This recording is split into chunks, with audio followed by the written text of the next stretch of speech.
Hey, Chris Guthrie here from EntrepreneurBoost.com, here to do a review of Republic Wireless. So I actually have Republic Wireless, and this is the phone I have. It's a Moto X, 4.7-inch screen that I enjoy. And the reason why I switched over to this carrier is because I wanted to practice more frugality in my life. One of the things that I've noticed is that as my business has grown, I'm trying not to increase my personal income, and instead I'm trying to just use the surplus money to invest either back into my businesses or back into some other types of other investments that I can generate cash flow from. So one way I've been doing that and trying to be more frugal is in looking at areas of my personal life where I'm spending too much money and not really getting what I would like for that money. And so, for example, I canceled cable a long time ago.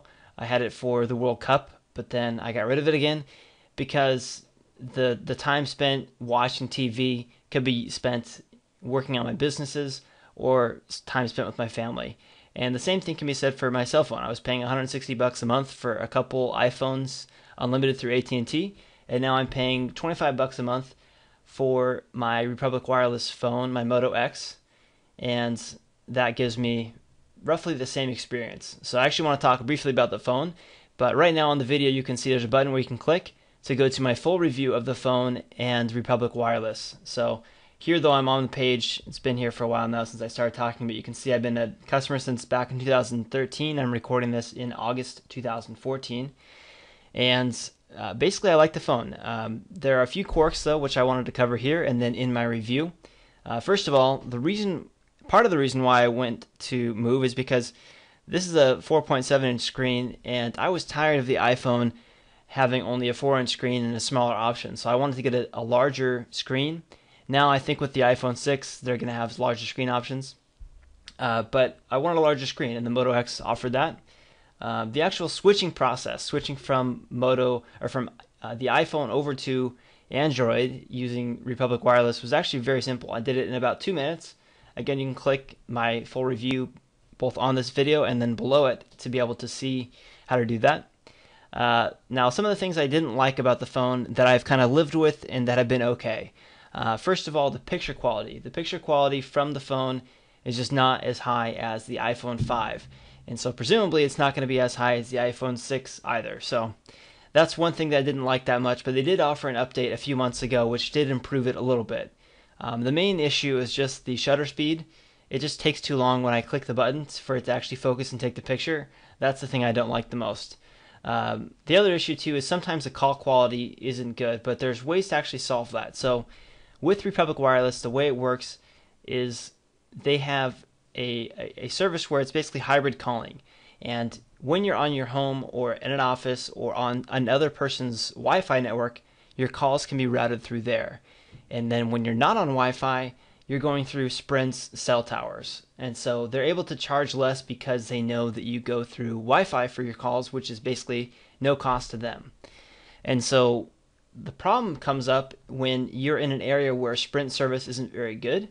And so if you're on Wi-Fi and then the carrier tries to switch you over to cell tower option, and then the cell isn't actually as good as the Wi-Fi you were just on. And so that's been a problem that I've noticed, but fortunately, it's very simple to solve. You just install a free app. It's called Toggle Cell.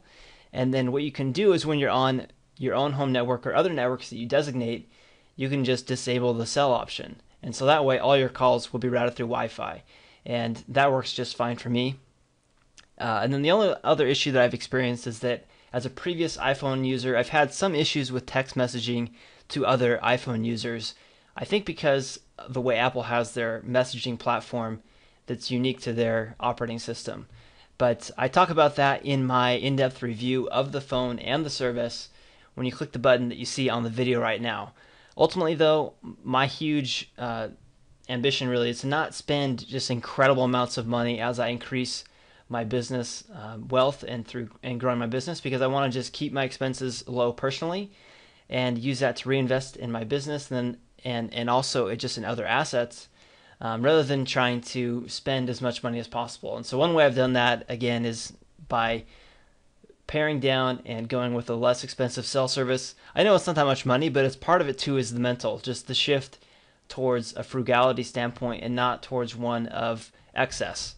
And so it's been a good personal challenge for me, and I've enjoyed it. I'm not yet sure if I'll switch over back over to the iPhone 6 or not, but for now, I've been loving and enjoying the Moto X for about the last 8 months or so. So thank you again for watching this video, and feel free to click through to read my more in-depth review of my Moto X.